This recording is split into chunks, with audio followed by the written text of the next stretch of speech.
এই জঙ্গলের ভিতরেই রয়েছে স্নেক সাবি ব্ল্যাক কোবরা, যেটা খরিস নামে পরিচিত।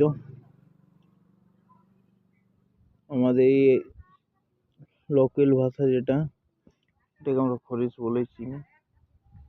হ্যাঁ, এখানকার সব মানুষ খরিস বলে জানে, যেটা ব্ল্যাক কোবরা।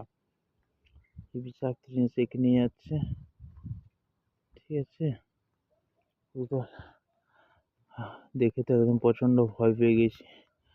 এইখানে ঢুকেছে, হ্যাঁ, প্রচন্ড, খুব বড় দেখতে।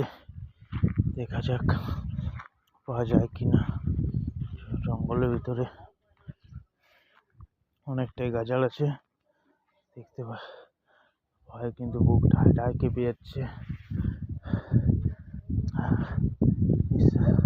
নিঃশ্বাস নিতে